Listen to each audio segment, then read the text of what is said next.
This Run My Girl Network video is brought to you by Global Eagle. Suppliers of music, and I'll introduce Josh in a minute. We'll talk about the connectivity side.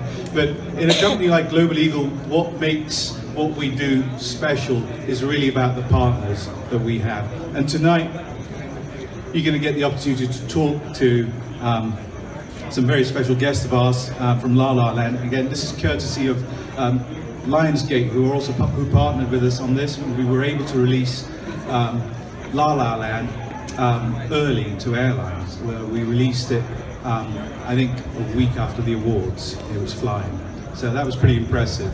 And again, as I say, we're here today as Global Eagle as a result of the hard work of lots of people that make up Global Eagle, but also our partners as well.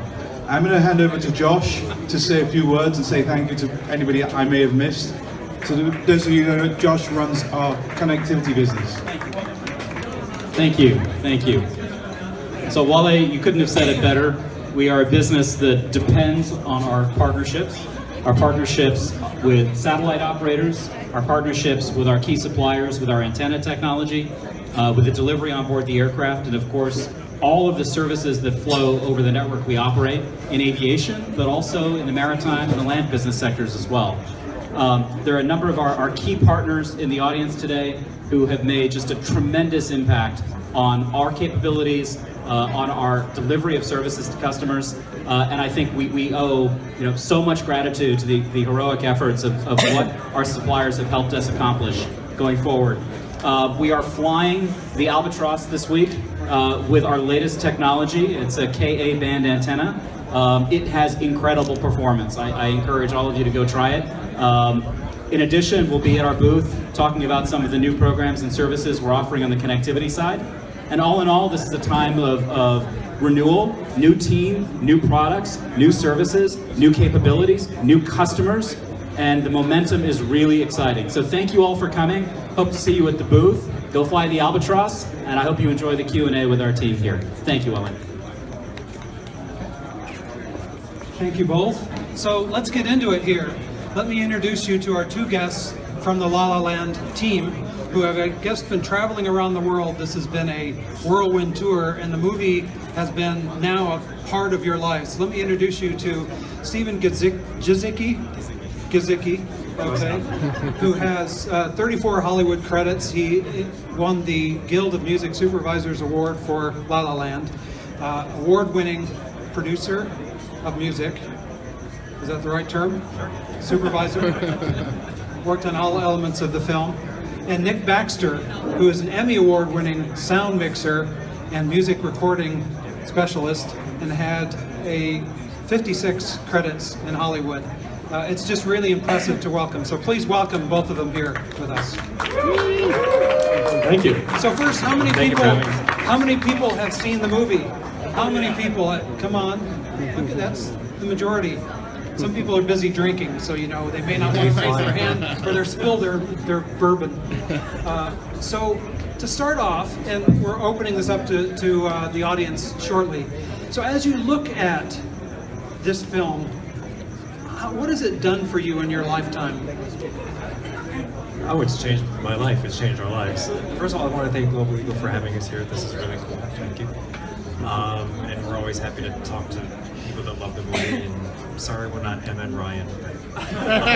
We're here to answer any questions you might have.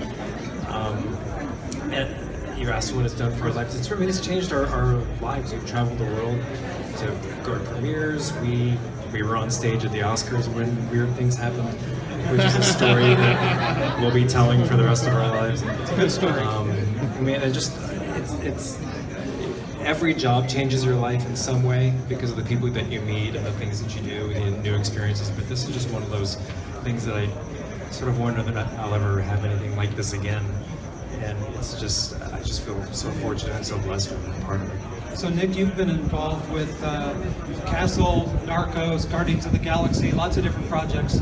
How does this compare? I think we all knew from the beginning that it was definitely a special project. The whole cast and crew saw it, and yeah, it was super unique from the beginning. I would say it's unlike any other project I've worked on. So yeah, I mean, Damien had a very special vision from the beginning. He had the whole movie in his head from Damien day Chazelle. one. Damien Chazelle, our director, and you know, challenged us probably more than I've ever been challenged on a film set and in the studio. So yeah, it was unique and super grateful to have been able to work on it. So one of the elements of the movie, you have two leading actors who are not singers and dancers and could play the piano. So what is that They are preparation? They are now, because of both of you. So what is that preparation like? That was actually for me, that was the first task that I was thrown into. I got the job right after Emma and Ryan came on board. So my job was to oversee their training, to send them to dance lessons and singing lessons, and Ryan, really intense piano lessons. He was in piano for about 2 hours a day, every day for months. And so every day, 6 months. Yeah, about 6 months. So I had this color-coded grid that sort of looked like the Partridge Family bus that I would send to them every day. And that carried on too while they were shooting the movie. So you shoot a movie for about 16 hours a day, and then these poor, you know, Em and Ryan, at the end of the day, I'm the guy that says, "Sorry, piano lessons for you." And I, you know, they worked their asses off.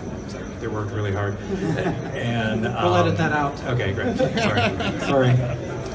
But they really, really applied themselves, and they never once complained about it. They were really behind the vision. They were really in love with the music, and they were just absolute pleasures to work with. I don't know if you know Mamma Mia and Pierce Brosnan. Did the non-singing actor ever just scare you, thinking, "I just hope they get it right. I hope they get it right," because some of it was live in the film. Yeah, I should actually let Nick talk about that. A couple of our songs were recorded live, and he worked some miracles. Yeah, I mean, I think the fact that they weren't trained singers brought an authenticity to the role and to some of the vocal parts that we might have not gotten had it been cast differently. But no, they both really stepped up, and they put the work in before we went to set. You know, to get their voices in shape and stay in character, and it was impressive.